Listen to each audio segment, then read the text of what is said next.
Good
morning, everyone.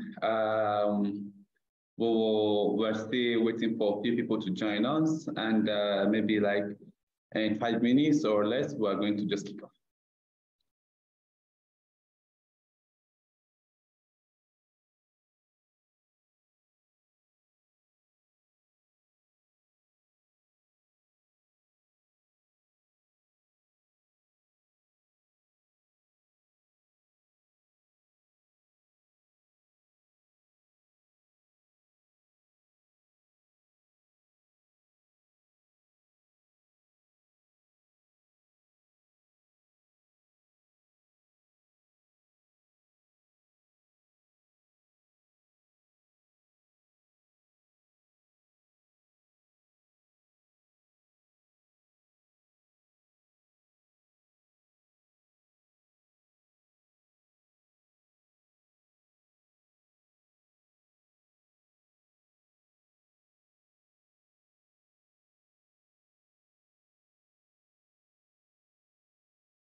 Hi, everyone. Welcome to today's session.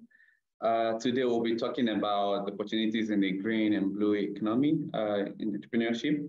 So while we are, settling in and trying to get like more people in, I'm really keen to want to just learn about maybe a few people. You can just use the chat box.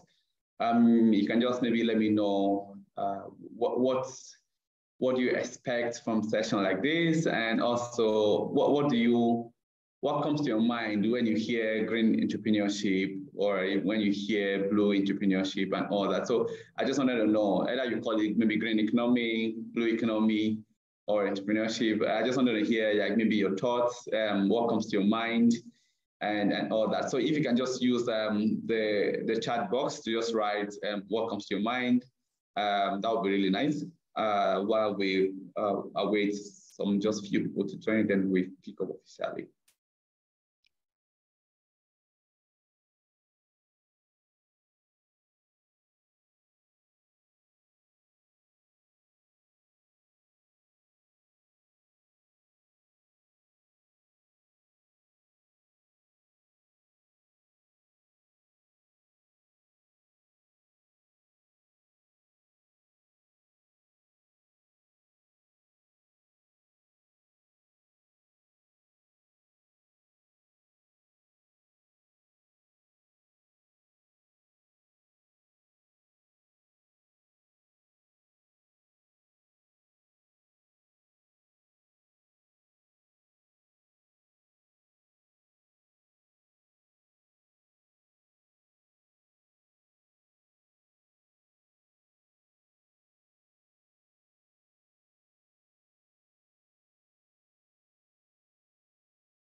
Yes, so we will just start, and while we wait for others can join as we continue because of time. Um, so I will maybe share my screen, then we can actually be able to kick off.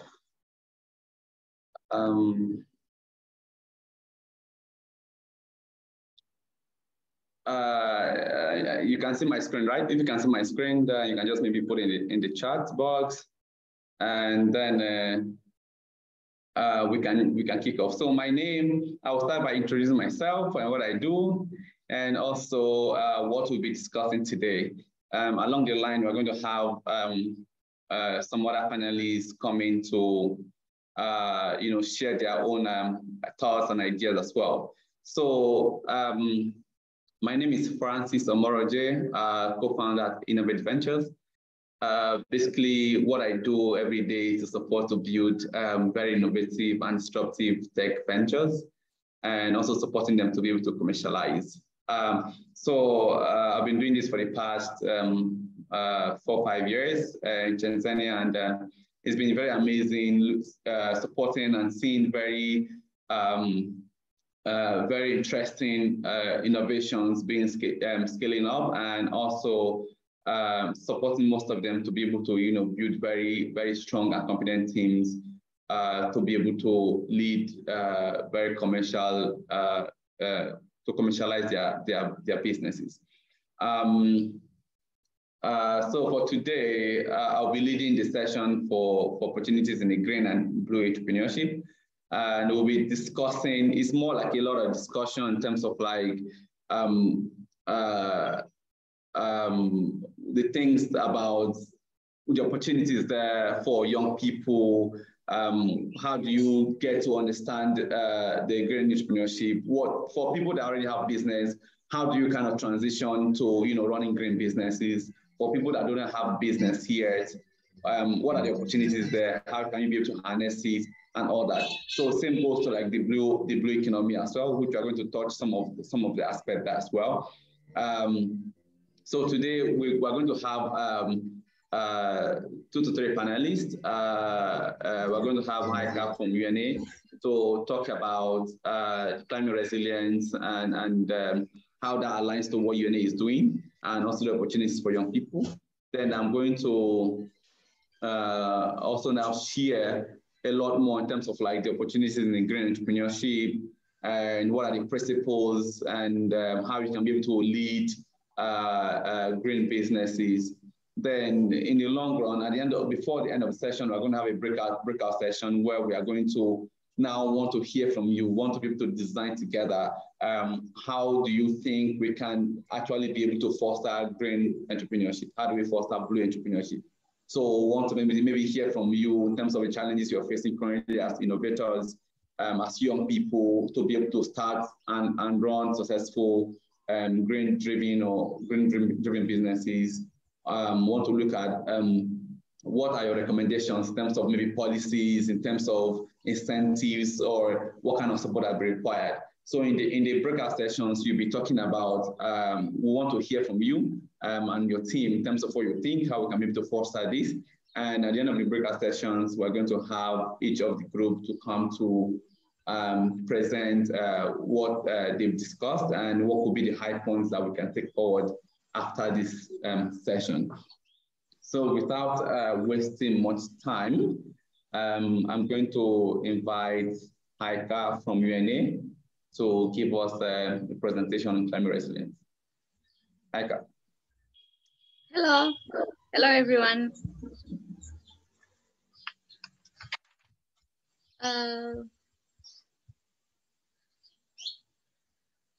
I'm facing problem here because it's saying I cannot share my screen.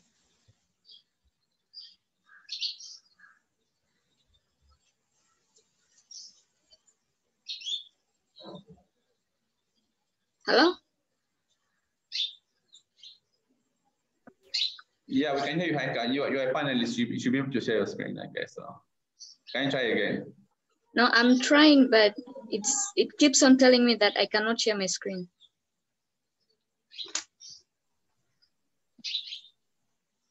Can you try again now? Is it possible? Okay. All right.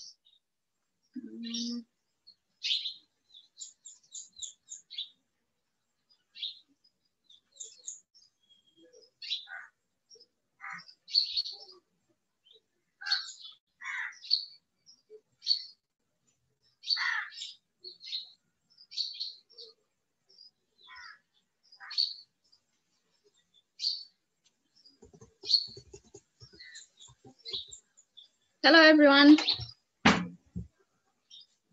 I'm going to share.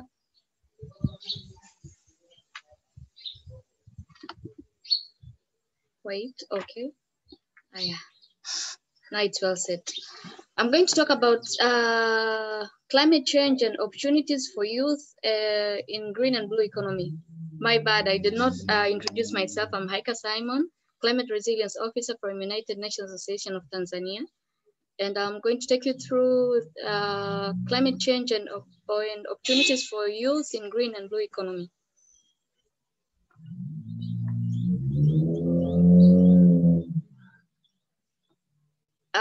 A little bit of climate change, just to know about what has been happening in Tanzania.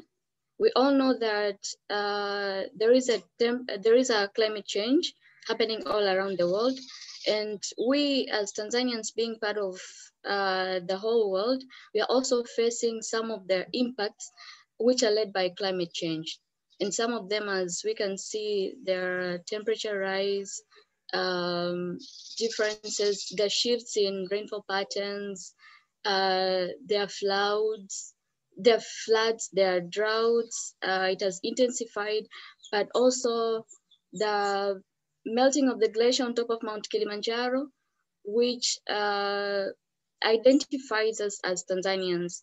We can see here from the presentation, the glacier from Mount Kilimanjaro from 1912, the way it was after in 1970, and the way it became in 2000. But you can imagine now we're in 2022, and it is predicted that around 2050, if we don't do anything, there'll be no ice cap at all on top of Mount Kilimanjaro. So climate change, guys, it's real, but it has affected a lot of sectors, including agriculture, livestock, fisheries, forestry, you name. It's like every sector has been touched about with climate change. In terms of agriculture, we know that agriculture is the backbone of our nation.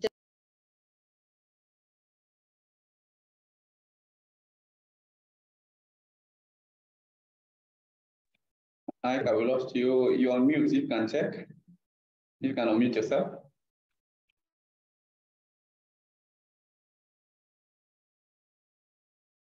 You're still on mute.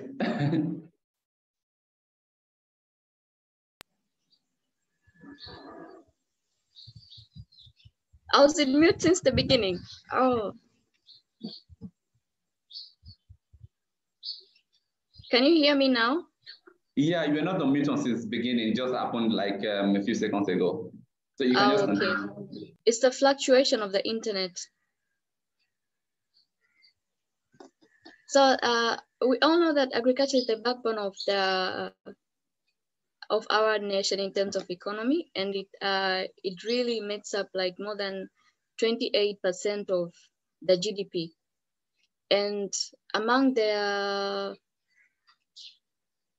crops that are grown, almost by 50% of the farmers in Tanzania, maize is one of them, and it is highly affected by climate change, of which we really need a green economy to help intervene these impacts in climate change, which is one of the opportunities that we as youth can tap in there and see what we can do in climate change.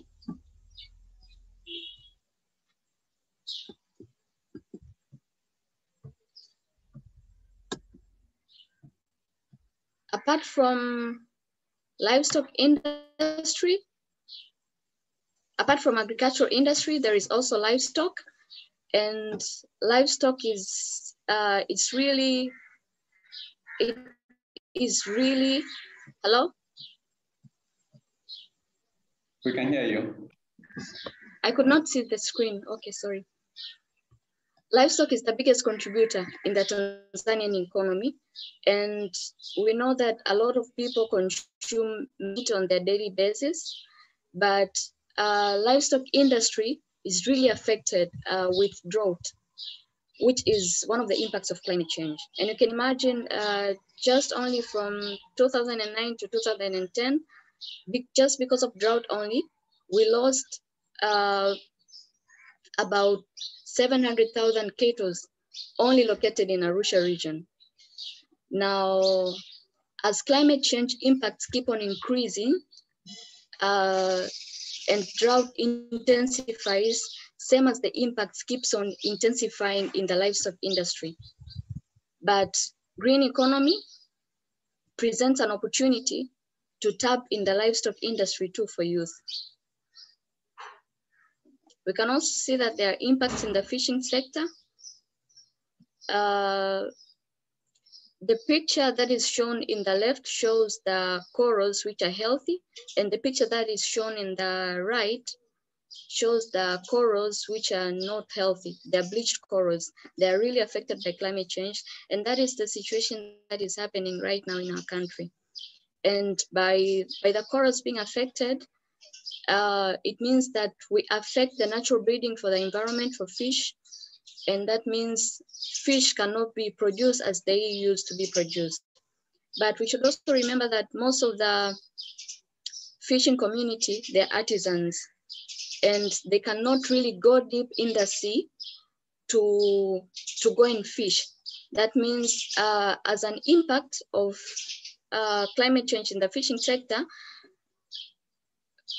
fish will, the supply of fish will be lowered, and that will really bring a very big impact in our country. Also in the forestry, this sector is also affected by climate change, because most of the times we see people chopping down trees, and a lot of them. We have 48.1 million hectares of land covered by forests, but we plant like more than 500 million trees per year in Tanzania, according to Mama Samia's speech in the COP last year. But it's not enough, because we see, as you can see, that when you chop down a tree, and it takes time to grow to become a fully tree, and to help reduce the greenhouse gases. So it really takes time. But 60% of the country right now, it's prone to land degradation and desertification. But what can green economy do, and what can blue economy do to subsidize? There are a lot of opportunities also in the forest, as people can do reforestation, they can do afforestation to help reduce the impacts of reduce the impacts of climate change. Now, as we can see, the green and the blue economy, it has to be an economy that is inclusive. It has to be low carbon, it has to be resource efficient, it has to be socially inclusive. The picture in the middle shows that everything else is going on, from the energy, from water, no plastic, and everything that is going on has to be eco-friendly. That means in the ocean and in the land, so that we can really reduce the impacts that are being brought up because of climate change. And there are a lot of opportunities in the green economy and also in the blue economy, as shown in the pictures. We can see there are energy opportunities. Like here, there are solar panels, here there are wind turbines, and here people are promoting and they're saying no use of plastic, which really affects and perpetuates the impacts of climate change. But also in the blue economy, as we can see, there is the use of smart shipping to lessen impacts on the environment, inclusive process like creating awareness to other people who don't really know about blue economy as a way to adapt to climate impacts. Also, to protect the coastal communities from the impacts of climate change. As we can see, one of the impacts of climate change is sea level rise. When the sea rises, there has to be desalination, saltwater intrusion in the land. So when there is saltwater intrusion, if people used to harvest, they cannot really harvest. But if people used to get fresh water, they cannot get the fresh water that they used earlier. But in adaptation to that, some activities can be done, like planting the mangroves to help. But also people can be mobilized to collect plastic waste around the oceans as a means to promote blue economy. Some of the opportunities are listed here, which is fish farming in the blue economy, like also hydroponic farming.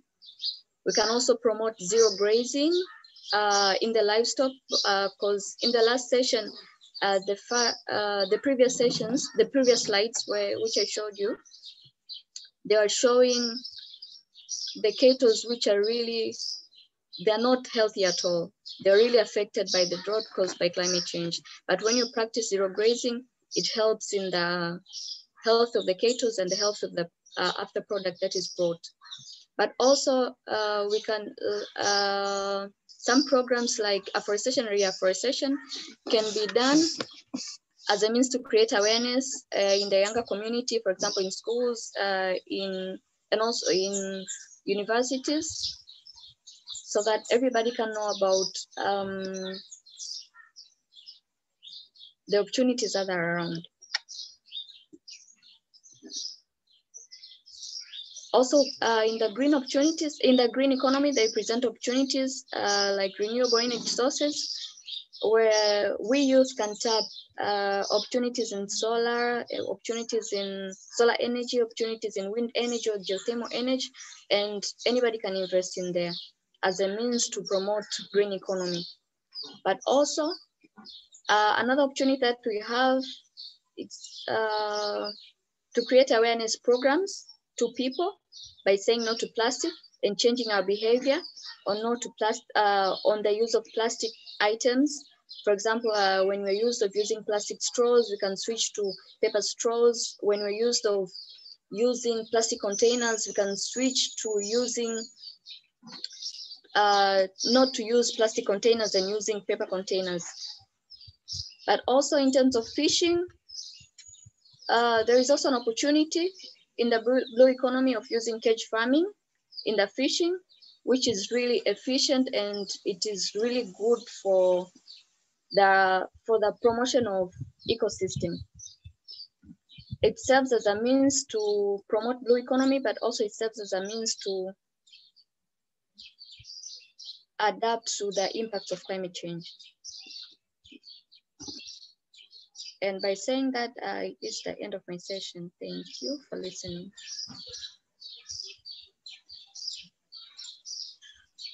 Thank you very much, Haika, for the presentation. It's been very insightful. And also, I hope that most of the participants have kind of grabbed an idea of like, what are the opportunities that could be explored in the green economy, and also what are the opportunities to kind of also be able to amplify in the blue economy.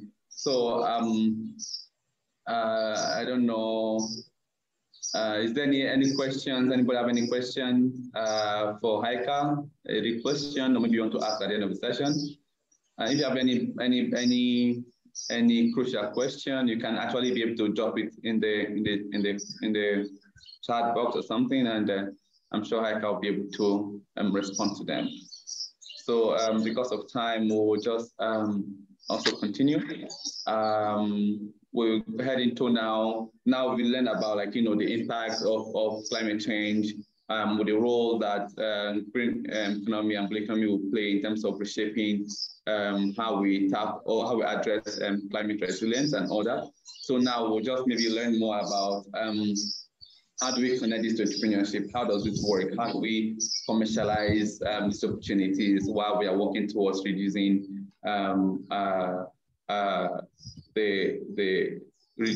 improving our environment and climate as well. So I would just maybe share my screen right now, and we can just go ahead.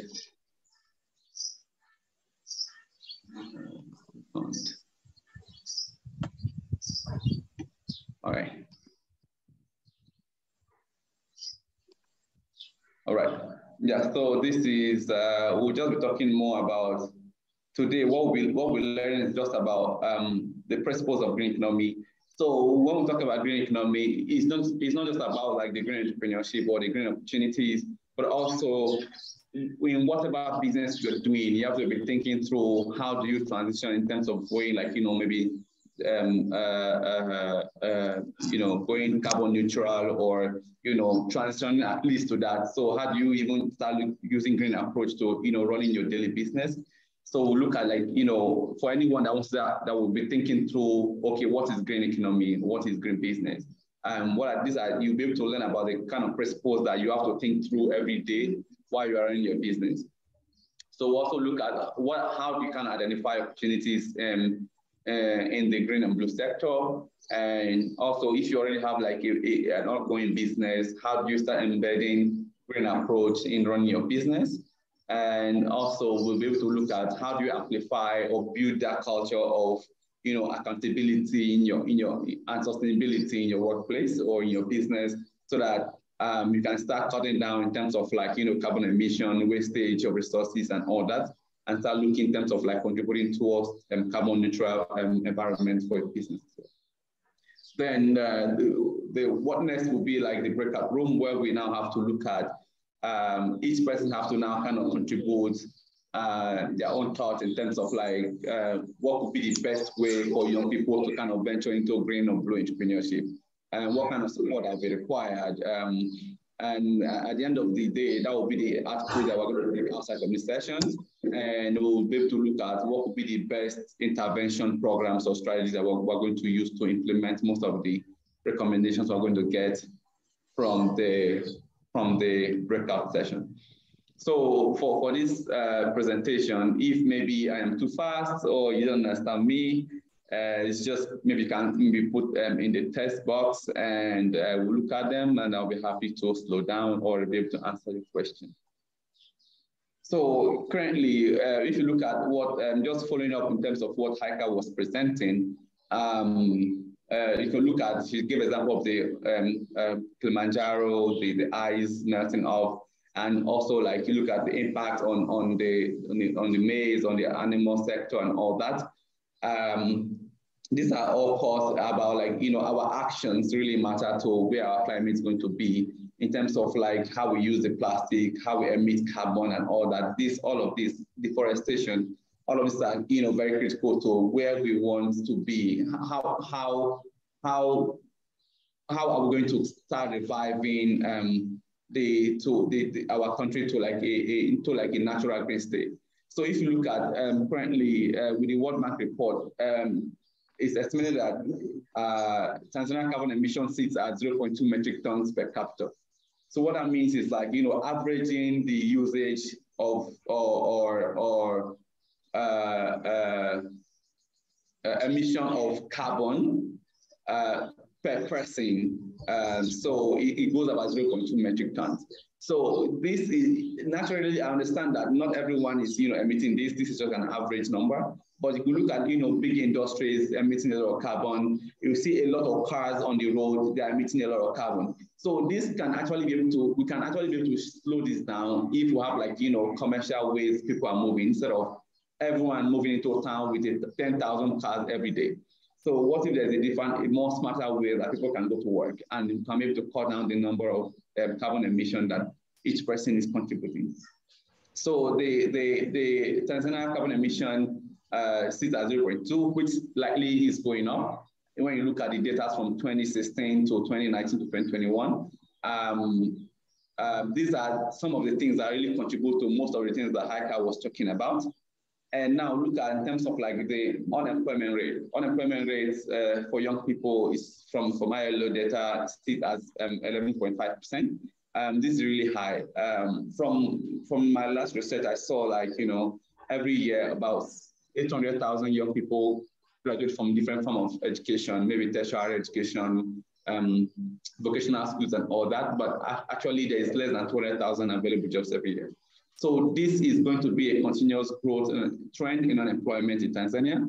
And now what we're trying to do is how do we start even, as we want to save our environment, we want to save our climate, how do we actually use this to be able to create jobs? How do we create jobs through green and blue entrepreneurship? So everything that Heike was talking about in terms of this is the challenge, this is what we need to do. Actually, that is where the opportunity lies. For every young person that's thinking about, what do I do? I don't have a job, or I don't have an idea or something. If you maybe listen to what Heike was saying, all of those things are a lot of opportunities in terms of like the blue economy, in terms of like smart shipping process, in terms of improved fishing opportunity with the cage and all that. So in terms of, starting like solar plants, having the windmills and all that. So there are a lot of opportunities that we can actually be able to explore and use that to create business. And at the same time, we are contributing directly to saving our environment. So that is what we'll be discussing during this session today. So before we head into the ideas, how to implement them.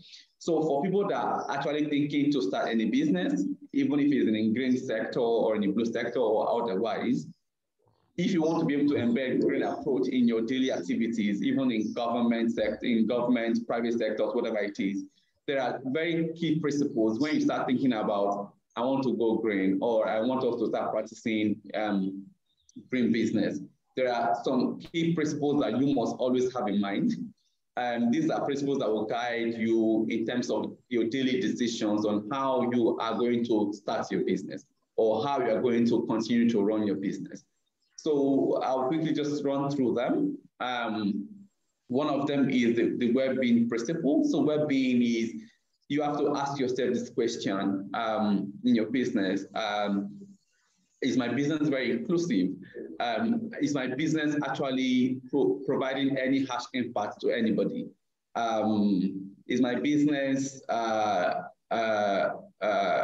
helping humanity? So is my business helping even farmers? These are things that you think about. So if you are running an industry or any of these kind of businesses that is actually impacting what Heike was talking about, maybe your business focused a lot in wood, so you have to do a lot of deforestation, and that can actually be able to cause greenhouse effect. Or your business is a lot more into like combustion, you are burning a lot of carbon, does have like effect on climate change, affects the weather, rain, affects the whole season for farmers and also other. So you have to think about, when you are starting your business, how does your business impact every other sector and every other people? So you have to look at how can I be able to minimize the impact that my business is creating. The other aspect is also having a justice. So we're looking at more like inclusion. So when you are running your business, it's also built from the first principle to second principle is, are you running a very inclusive business that people are able to, you are able to ask, get feedbacks and be able to look at how people really want you to drive your business. There's some people, the only thing they think about is money. So long as it's making money, then we're okay. But at the same time, they are not very inclusive in terms of like how they make decisions in their business. They're not inclusive they don't think about the community around them. So when you want to start, saying I am embedding green approach in my business, that means you are also opening up to democratize decision making in your business. How do people in the communities you are in, how do they think about your business? What are the opinions? How are these opinions being taken care of in your business? So that's the one thing. Another principle you are looking at is also the planetary principle. At that point, you are looking at, how is my business even affecting the whole planet? How am I playing a key role or being more conscious to be able to save the planet? If you look at in terms of like people that probably are fishing, you are not conserving the aquatic lives. Is there a way you can be able to create like a different way to be able to fish, a different way to be able to create like a cage farming system, and you're not able to kind of empty or fish animals that are probably, the fish livestock that are probably going to go on extinction and all that. How do you ensure that you are not causing any more damage in terms of the global warming, in terms of ozone layer depletion and all that? So you have to also have that kind of mindset that your business is really contributing to restoring the planet. Also, the efficiency. Here we're talking about sustainability in your business. How do you kind of ensure that you are not having a wasteful resources? When probably you are not using your electricities, do you turn them off? When you are not, do you really need to print that document? is it important, or you can actually be able to adopt digital signatures and all that? How do you make sure that, these things are really things that you think about every day in your business? Also, the last one is also more like good governance principles. Are you having the right policies to drive this initiative? It's not just okay to say, we are not printing, we turn off electricity when we're not using them, or we're planning to go solar and all of those things. But you have a whole structure and system in place that is actually guiding this transitioning. So good governance and also being able to democratize the whole process is really key. One of the things that you have to think about when you are going green. And like I was saying, there is more on the green entrepreneurship and also the green economy. So this whole principle goes around the whole green economy. So even if you are running a logistics business, you are running a printing business, you want to think about green approach, then you must be able to consider these 5 principles at the point. Then now we will just go into now finding opportunities directly in the green entrepreneurship space. So here we'll also just go back to what Heike was talking about. She gave specific examples in terms of what are the areas that you can think about starting a green business. The first thing you're looking at is you want to identify a problem or gap in the industrial value chain. So this is also very aligned to what Heike was saying. You want to look at maybe in climate, talked about the solar energies, talked about the windmills, we talked about recycling of waste, and also providing a smart system, smart cities, smart industries, and all that. So these are the opportunities that you want to explore. How do you make things become smarter? How do you make things become more green? If you look at some of the, even all of the sectors, maybe like the airplanes, the air conditioners, the washing machines, most companies coming now are building a more energy efficient systems that actually reduces the whole carbon emission and all that. So when you are thinking, you want to look at where do we have a challenge at the moment across the whole maybe industrial value chain. It could be in energy production, it could be energy consumption, it could be anything relating to operations or any of those ideas. So the whole what you are thinking at that point is how do you improve that system? So maybe at the end of the session, you can also look at those examples I can give as well. Also, what I'm saying here, in the energy, in the industries, in waste, in the waste sector, even in food production and all that. Right now, we see a lot of startups already, using waste to create food. It could be animal food and all that. But this is another way that, they are contributing to improving the environment. So you have to just look at, identify a problem and see how can you make it more efficient? How can you be able to deliver that solution using a great process? So that's one thing that you think about. So for example, if you see, let's say you want to be able to produce fish meal, or you want to produce animal meal or something, instead of going to use more chemicals, more inorganic processes to create those meal, then you can now start thinking green. How do you now start, finding, very organic waste, refine them, produce them to become animal meal? So at that point, you're already solving a problem of scarcity in animal meal. But at the same time, you're actually saving the environment by removing the waste and turning them to meal. So that is something that you think about when you are actually trying to start a green business. So that also leads us to defining the green approach. So you are now looking at, this is a problem. There's a problem there's a scarcity in fish meal. So now, how do you deliver solution using a process that is very healthy, very efficient, and very green oriented? So now there is a way, either you are going to use inorganic materials to be able to create fish meal, or you are going to use organic waste to be able to create fish meal. So your approach really is what matters when it comes to green entrepreneurship. And also, how do you want to commercialize it? You're also looking at what are the best ways to be able to make sure that we are reducing emission, combustion, and all that. So how do you optimize your value chain? For example, if I am going to start selling my organic fish meal from my manufacturing place is in Dar es Salaam, and I have customers in the regions and all that, let's say in Kibaha, in Iringa, in Tanga, and all of those places. How do I ensure that I am very efficient in the way that I'm managing my distribution channel? So these are the key things I look at. I've also give example of the zipline guys in Rwanda. I don't know how many people that know zipline. They are delivering medical services using drone.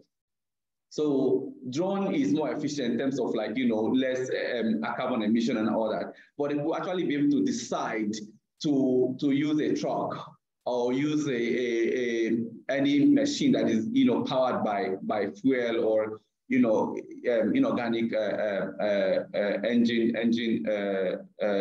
inorganic materials or something like that. So at that point, they will actually be able to, even if they are solving the problem of getting medical equipment or services to the most remote areas, but actually they will start contributing to increasing the carbon emission. But they have to also think through in terms of what would be the best ways to be able to reduce emission, but at the same time, we are solving the problem. I can also give an example of a lady in Kibaha that is actually providing maternal health services in remote areas. She would have decided to use cars or boda-bodas that use fuel to actually convey these services, but she's actually using an electric, a solar-powered bike to be able to do the distribution. So you look at that point, it's already a green business in that perspective. So these are something that you also think about. How do I ensure that my business is not contributing to increasing the carbon emission or increasing the challenges being faced by the climate? So the last aspect, like I talked about, is not just about running green businesses, but also how do you ensure that your business value chain has some structures, policies that are ensuring that you are actually reducing reducing wastage resources of energy or any other aspect that will actually contribute to damaging the climate more. So even if you are a startup, you're an SME or something, you must not have big policies and all that, but you have something, kind of a guideline that says, when it comes to printing, what do we do? When it comes to transportation, what do we do? When it comes to payments, what do we do? So you have policies, guidelines, systems that actually help you to define that, if this document can be signed electronically, then it has to be electronically, except it is very exceptional. If we need to be able to, even if we are going to 5 locations to distribute our product, instead of using five boda-bodas or 10 cars, is that way we can use one to supply all of this to reduce that carbon emission. So you must have, guidelines, systems that actually guide how you do the business. So when it comes to now the blue entrepreneurship aspect, these are things that Heike already spoke about. I'm not going to mention them. You can see some of the same thing as a picture. Having like smart fishing system, fishing business, having to create like windmills, smart ship processes, and all that. So the first step also goes to identifying ocean-based business concepts. Heike can actually mention most of these concepts or business ideas that are very ocean-based. Maybe you want to start a windmill. Maybe you want to provide a more efficient way to be able to ship things. Maybe you want to be able to provide a more smarter way to be able to do fishing business. Maybe you want to, put your create cage farming systems and be able to put and also, even providing, ocean awareness as a business, and all that. So there are different businesses you can actually be able to do that are very focused on ocean, but at the same time, it still keeps the ocean very conserved. What we've seen here most of the time, especially when it comes to the ocean business, like fishing, most of the fishermen are not very enlightened. They are very small scale and all that. So there is no pathway. Why people are not very interested in ocean business is because it's been done in a very small scale process that people don't see the opportunity to be able to make it very commercial business. So one thing when it comes to blue economy now is we are trying to see how do we make blue ocean-based businesses to become as commercially viable as any other kind of business. So you can actually be able to build a whole system that can help fishermen to be able to optimize their fishing business, so that you can be able to scale. I could give maybe an example. There are fishermen in the islands or something. They need to buy ice to save the fish that they harvest until they go back to mainland. But these ice are actually made by generators that use fuel and all that. That increases combustion. So you can actually be able to build out a solar-powered cold systems that the fishermen can actually be able to store their fish. So at that point, that is already an ocean-driven business. And that you can actually be able to say, you can actually serve like 3,000, 10,000 fishermen with your solar cold systems. And you are helping the fishermen to sustain their fish. You're helping them to reduce costs in terms of buying the ice. And you are drastically reducing carbon emission in processing or making the ice. So those are some of the things that you can consider when you are talking about commercializing ocean-based businesses.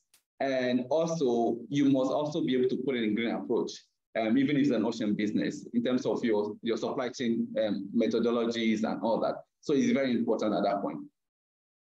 Same thing applies in terms of you have to be able to create, a blue sustainability policies. You have to know when do we need to fish, when do we not need to fish, when do we need to be able to, what is the highest place we can go up to so that we don't disrupt the aquatic lives? What are the best systems that we can use to be able to make sure that we are not really destroying the aquatic environment? So,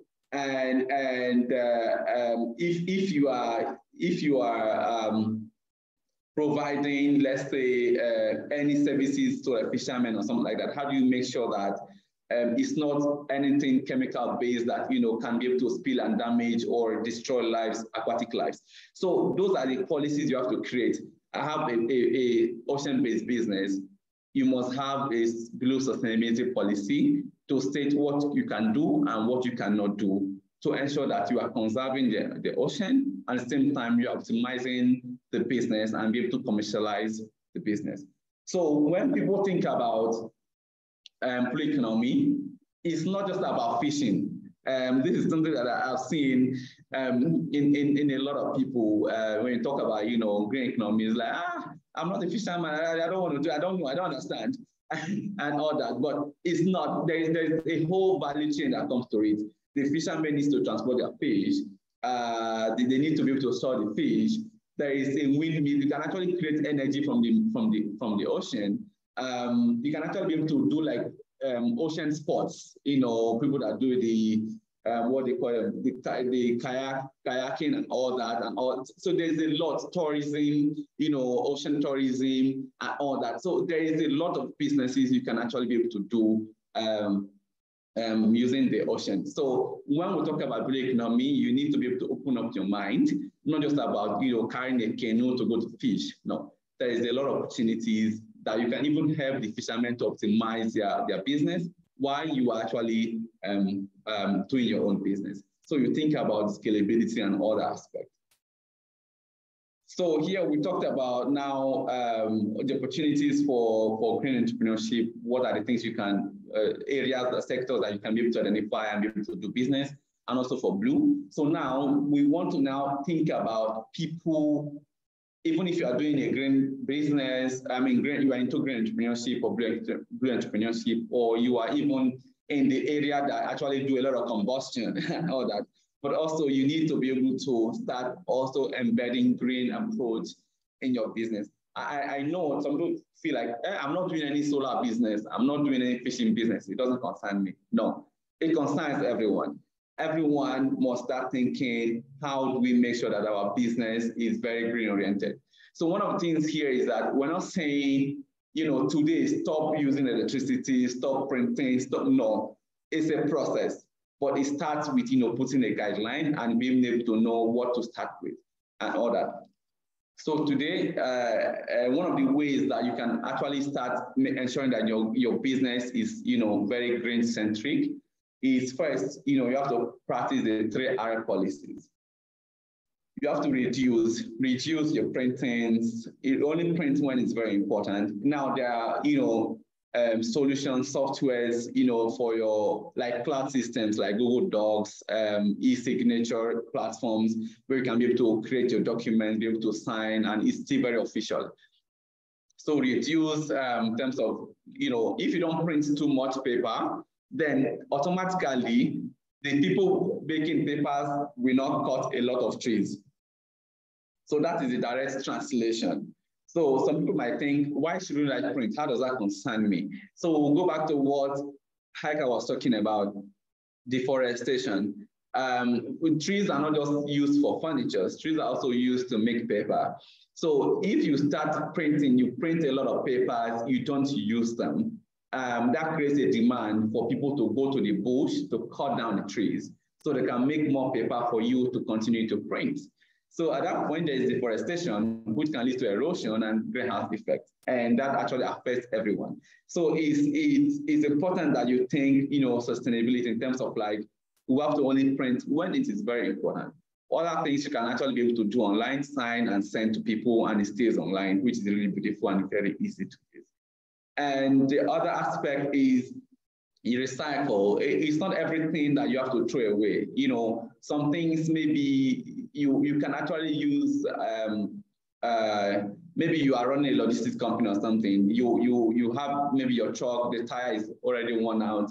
You don't have to throw it away and burn it. You can actually be able to recycle it and use it like a furniture system or whatever it is. That keeps that keeps things being used in a different dimension. There was, I think 3 or 4 years ago or something, there's one of the entrepreneurs that was being supported by DOT then. She's doing amazing work, recycling tires to, turn them to furnitures or, for decoration, which is really interesting. So that is something that every other person needs to adopt. How do you ensure that you don't just throw away things, especially for things that doesn't easily decompose? So how do you, recycle your plastic bottles? How do you recycle your chairs? How do you recycle all of these things? We can just be very creative about these things and they can come out really amazing. And another thing is to reuse. Don't always throw away stuff. You can use a bottle or something, turn it to something else, use it to keep salt, to keep sugar or something, quite fancy, and you will like it. So we should always, before we think about anything, we should be able to think about 3R policies. We have to reduce to create sustainability. We have to kind of recycle and also be able to reuse. The other thing is also when we talk about thinking sustainability is we're not saying that you have to change from using the electricity or being on grid or something. It's a gradual process. You can say maybe our lights will be solar for now, other things will run electricity. So it's a gradual process of transitioning into maybe renewable energy. And also another thing that you can also be able to do is sometimes you go digital. Now we have the Internet of Things. If you use Internet of Things, maybe it can actually be able to help you know when somebody is not using the TV, when somebody is not using the electricity, it will actually turn off automatically. So there are already systems that can actually help you to reduce wastage at that point. So when you are also trying to think about going green, you also think a lot about sustainability. So now, you as an innovator, you as a young person that want to start a business, or you want to be able to explore opportunities in job creation in green or blue entrepreneurship, or you already have a business you are running at the moment, and you want to actually be able to start embedding green approach in your business. Here, we'll also maybe talk to you about how do you ensure that you're able to lead a business that is really sustainable and actually practicing the green principles. So one of the things you have to look at is building a culture of ownership. So if you are the only one in your startup, in your business that is thinking green, it will not work. So you have to actually, start building that kind of culture of accountability. People need to be able to know, why do we need to go green? Why do we need to turn off the electricity? Why do we need not to print? Why do we need to recycle? And all of those things. Why do we need to, do a lot more payment, digital payments and all that? So you have to actually show them a bigger picture. And one of the ways that you can be able to do this is showing data. So I will go to that one when we talk about data. You can come in today to say, our carbon emission or energy usage is this amount. So what does that mean? We are going to waste more money buying energy. And maybe local and all that. We are contributing to, having this whole climate change and all that by this amount. So maybe if we practice 1 to 3 recommendations, after like a month or two, come back with the data to show, we've actually cut down our electricity usage by 20%. So that means we are actually saving 10,000 shillings per month. So that we can actually put into salaries or put into something else. So that shows, there's a motivation for people to want to drive that, going green and all that. So it shouldn't be something that you have to just force, but it should be something that you have to let people understand why it's important for them to own it and to be able to become green ambassadors in your business. The other aspect is you can also be able to incentivize efforts. So where that comes in is you can have like maybe some reward recognitions in your office to see who reused their plastics, who always turn off electricity in their office, who always think first, like, I'm not going to print, who prints less in the office and all that. So when you're able to create like a system of positive competition, it actually helps people to start thinking, okay, maybe next month I want to be the grand champion. So let me reduce printing, let me turn off this, let me do that. So with this kind of positive competitions, you're actually creating a different culture. From a competitive perspective, it becomes more like an accountability perspective, and then it becomes a habit. So when it becomes a habit, then it's very easy now for people to just flow with the lines, and they know that it's automatic. I have to on off my energy when I'm using it. I don't have to print, except it's very important. And also follow up in terms of reusing and recycling non-degradable products that they are using in their office. The last thing is, it's not instant. You cannot want to say today we are going green. It's a process. So you have to decide what is the first thing you want to do to be able to go green. Maybe today we want to focus on reducing printing by 20% for the next 6 months.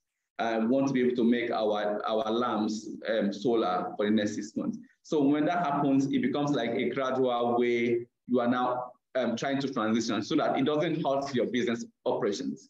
So with step-by-step phases and transitioning, you'll be able to see like some kind of improvement until you are able to totally phase out operations or activities or facility equipment that actually contribute to the climate change. So that is some of the things I wanted to share today. Now we'll just go ahead into the breakout session. So in a breakout session, we just want you to discuss very key things, which is basically one, we want each group to be able to discuss how to encourage green and blue entrepreneurship among young people. I understand that, people feel like, I don't have the resources, I don't have the idea, I don't have any support, where do I start from, right? That's always the question. Where do I start from? What do I need? Who will support me? Where do I go? So in the focus, in the breakout sessions, we want you guys to be able to discuss what kind of support do you think you need? How do you want, what do you need to be able to go into green entrepreneurship or explore opportunities in the blue economy and all that? Then we also want to maybe you guys to be able to discuss about the current challenges that people in the green and blue sector are facing. Those can actually be able to give us more like a whole blueprint in terms of like how can we be able to solve these kind of challenges. So after the breakout session, in the breakout rooms, each group should be able to choose a leader who will come after the session. Session will be for 15 minutes. Will come to now present in terms of what did they discuss, and the output is what we are going to use in the following programs to see how we can be able to continue to foster green and blue entrepreneurship in Tanzania. Thank you very much. So, after the breakout session, we'll come back and we'll also maybe take questions after that. So I will just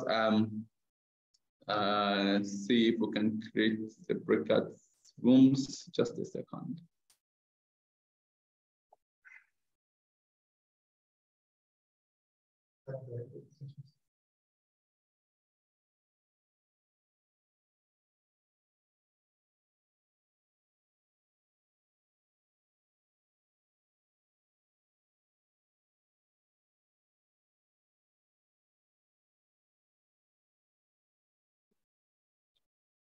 Today, is there a way we can create a breakout room?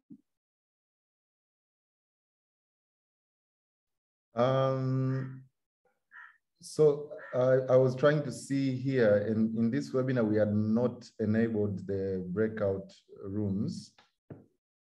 I don't know, but you are the host. I don't know if you can see that option on your side because I cannot see it on my side.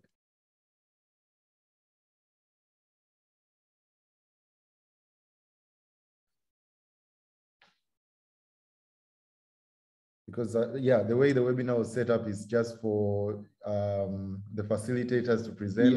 Yeah, I saw it. There's no way. So what we're going to do at the moment is we will just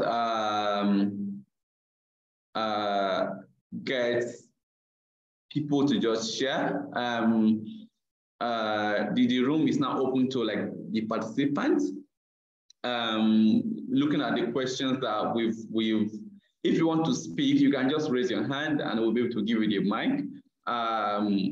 You can just mention your name, also where you are tuning in from, and maybe if you want to share how do you think we can encourage young people to go into entrepreneurship. So we have someone already, Gladys. Gladys, I'm going to give you this space right now.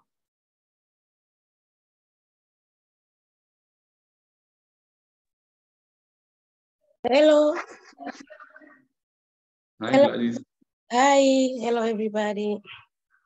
My name is Gladys Mayombo. I am from Tanzania, but currently I'm studying Master of Sustainable Agriculture in Germany.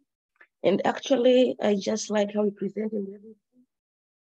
My idea is, I think most Tanzania youth, they don't first of all have an idea of what blue or green economy is it. So I was thinking maybe in our syllabus, especially in high school, or maybe it could be incorporated in our syllabus, telling people about sustainability and how we can fight climate change. So for me, I think that is first, it's the first approach to encourage youth to engage themselves in green and blue economy. First of all, they have to have information. They have to have the knowledge about what is it about and what is the importance and everything. So for me, I advise, education, like more education, more knowledge to the youth about what is this all about first and foremost. Then I think the implementation will go after people getting the information and knowledge about what is this all about. Thank you.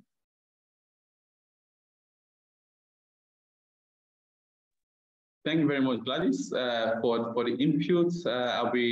I'll try to capture some of them here, so we can be able to share at the end of this session.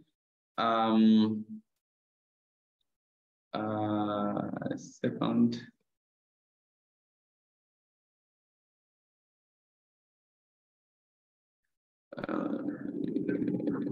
So Mona, if you can speak, it will be fine. I saw your message. You talked about awareness raising among youth about green and blue economy. So I just wanted to know if you can maybe speak and maybe elaborate a bit more in terms of what kind of awareness do you want, are you proposing for the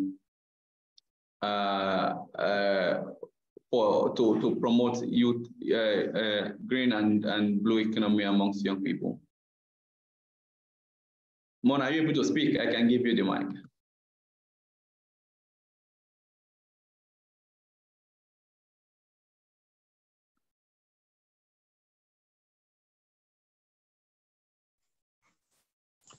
Hello.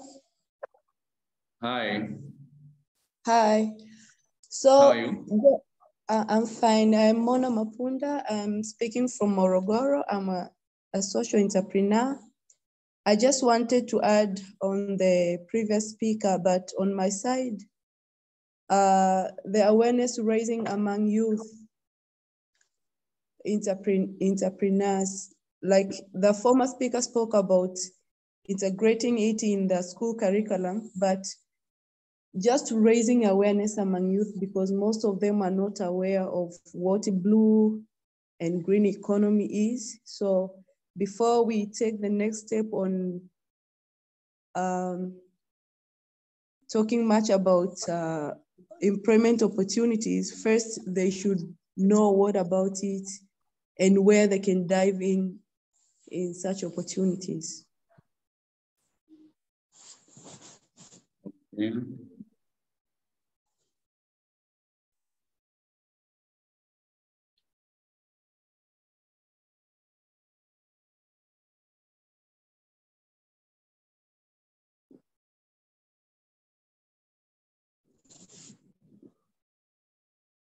Okay, yeah, I'm just going to give you the hand, so you can in a second.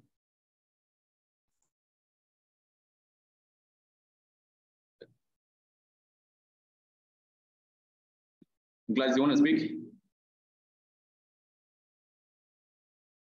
I mean, I was just want to admit for my point, like also sometimes according to the research, most of the time, in order for a police, in order for initiatives to work, sometimes we just have to add incentives. So to encourage them, as Mona said, this will also raise more awareness. Like you teach in school, you try to cooperate, even in like a degree program, because I so far have not seen if there is even sustainability part of a bachelor degree or something like this in Tanzania yet to be done.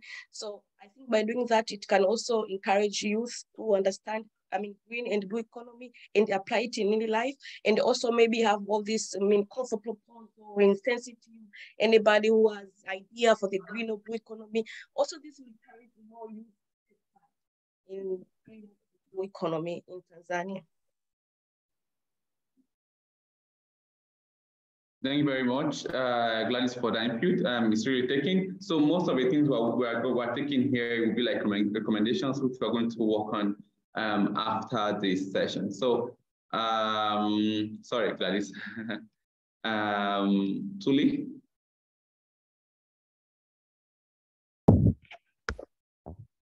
Sure. Thank you so much, Francis. Thank you, Harika. This was really, really interesting. My name is Tuli Mompanga. I'm a community manager for the Aga Khan University Media Innovation Center. It was really interesting to hear about the highlights, especially in Tanzania, when it comes to green and blue entrepreneurship in general. I think most of the challenge, or maybe not really challenge, but a question to most of entrepreneurs Or if you're an entrepreneur as well, it's to ask yourself where the areas, where are the areas in your daily life probably, or maybe where you work, or maybe in your business, you can actually improve. As how Francis said, it's a process. It's a marathon, actually, not just a sprint. You can't wake up today and say, oh, you know what? My business now no longer will be operating normally. It's going to be green entrepreneurship or blue entrepreneurship. So there's also, I can't say really an opportunity, but it is. There's so many banks currently, especially the development banks, they're offering special loans and capital for youth, specifically in green and blue economy.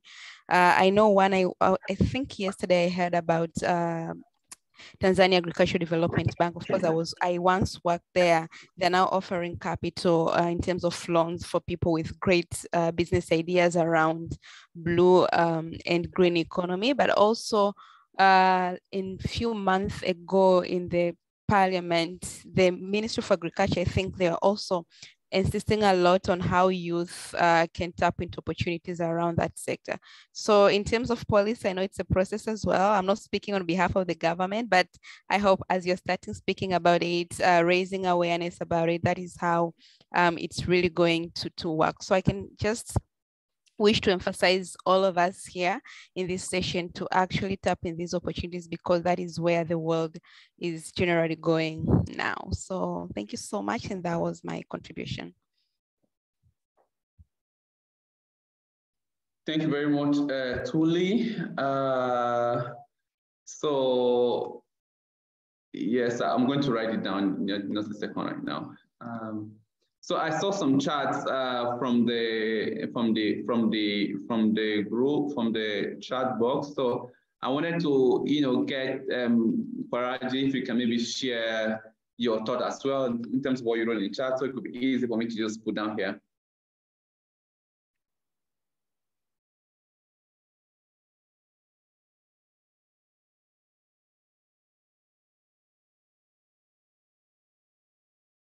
Okay. What about Hart? Hart, are you able to speak? I can try to give you, if you can speak.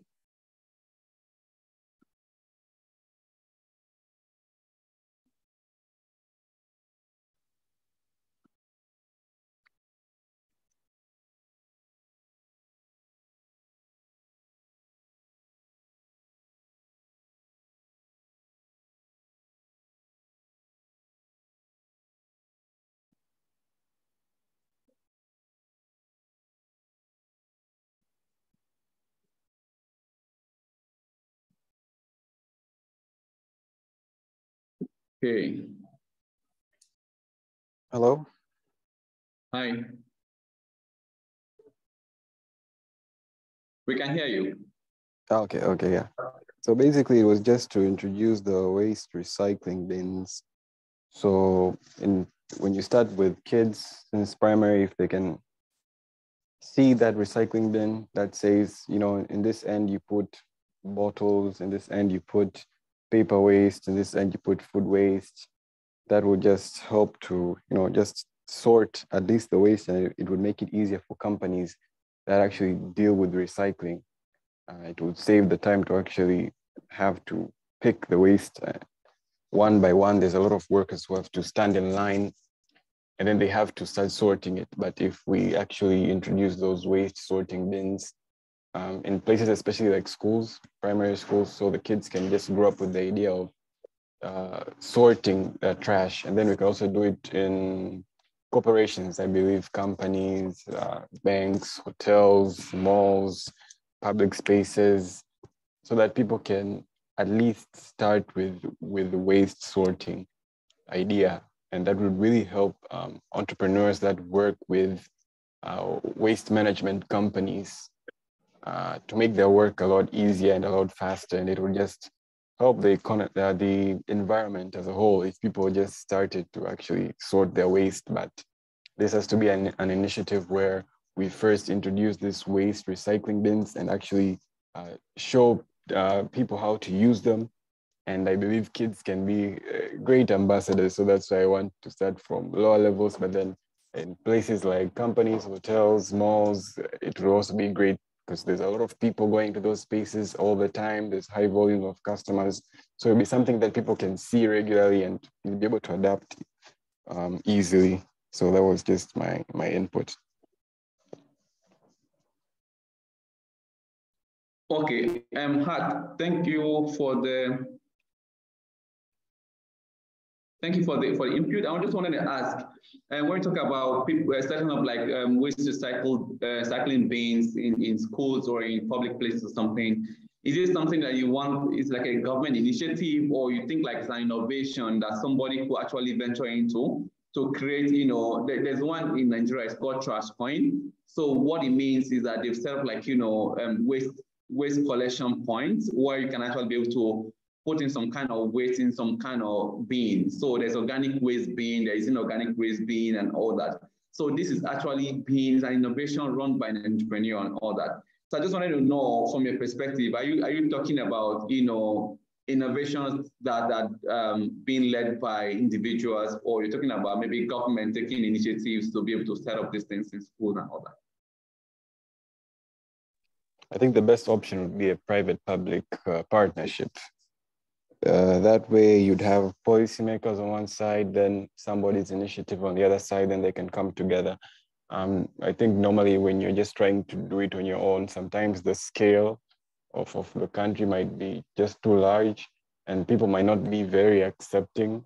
But if you have maybe the Ministry of Environment, you know, chipping in, and then there's some other players, some other stakeholders in the private sector, if we can make that kind of fusion, I think it will be easier for even companies and other malls and hotels to be more accepting of the idea, other than if you just carry it on your own. So PPP.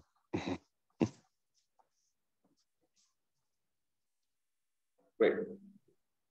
All right. So yeah, I don't know if there's any other person. Do you have any other contribution?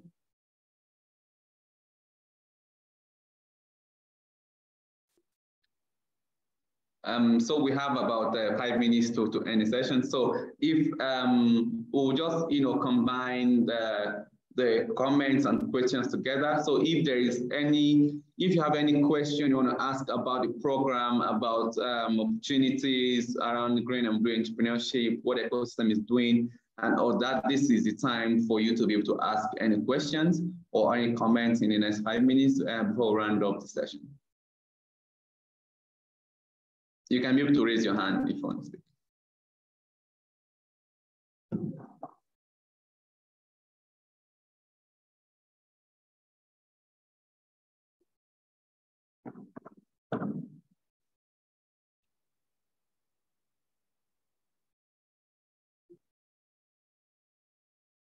Yes, so Hart, you can speak now. Yes, I wanted to ask, in places like Nigeria, because back here I see a lot of waste management companies, but it's all about green waste management and not very much on the blue side. Is it the same? Because I don't see a lot of efforts on the oceans. I see a lot of emphasis on you know, the green waste projects. Yeah, so I don't know if you can hear me. I can. Okay, yeah.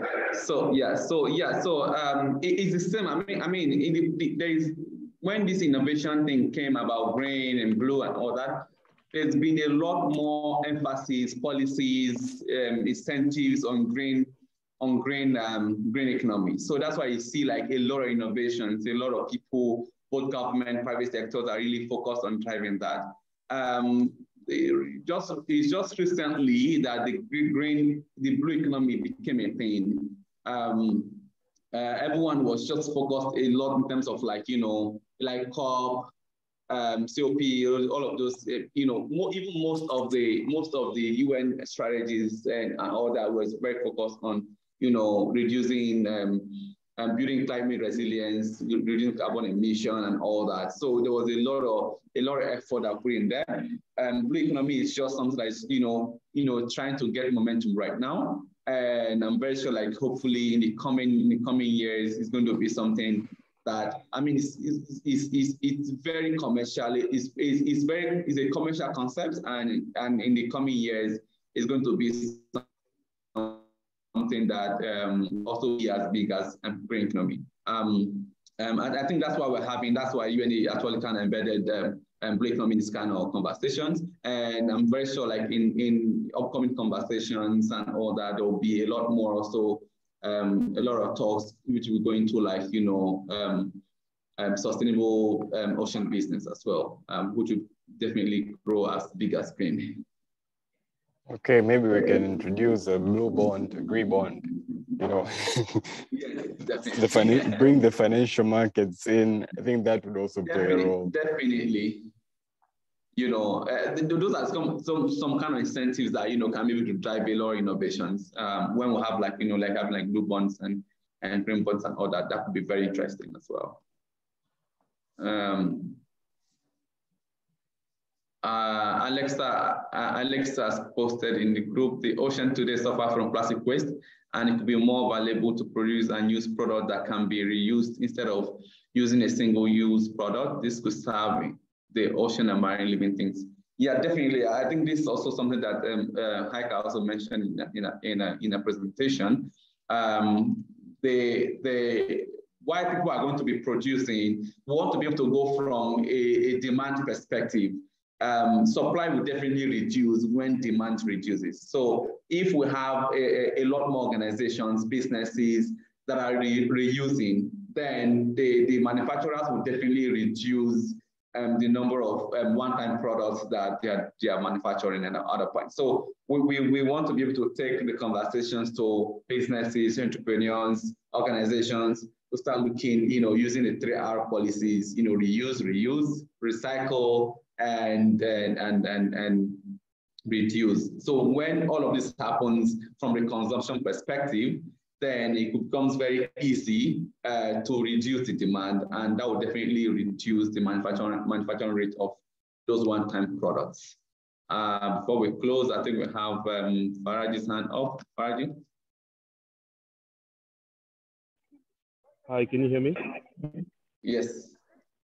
Okay, so what I was explaining earlier was regards to how organizations are operating right now. Like, they're having a lot of projects going on, like people planting trees and all those things that are not incentivized. And also, when you're looking on the interest of most of young people, they're looking into areas where they can get something out of it, like financially, or I don't know, some kind of opportunities or something like that. And I remember I participated in one of the meetings where the government presented the direction of what they want to do in regards to climate change and all that, specifically, let's say, for blue economy as well. And it's something that I think this report, most of the organizations do not have as well. And by collaborating what the government is looking for and what you're looking for as well, I think something that could really impact or make it easy for us to have a similar direction and work together as well. So my call to action would be maybe different organizations that are interested on developing the same areas. They could work with these organizations that are just doing, I would call it minor activities, like just planting trees and cleaning places, so that we can find out a way on how they can incentivize or bringing opportunities to young people so that they can start businesses that really will impact the environment, as well as they could get something out of it as well. Thank you. Thank you very much, Faraji. I think I already put that down. Having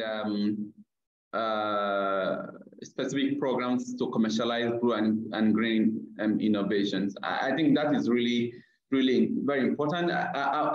We've seen, very kind of sector-based programs, but there have not been a lot of emphasis on programs to say, this is mainly for blue economy and all that. So it could be something that maybe innovation hubs, accelerators, the government, development organizations can actually start rallying around to look at what would be the best way to be able to set up very specific and unique programs that can help people that have ideas to actually start commercializing the blue economy and also start creating a lot of interest in those aspects. I think that's also a very good point, and I've put it down here as well.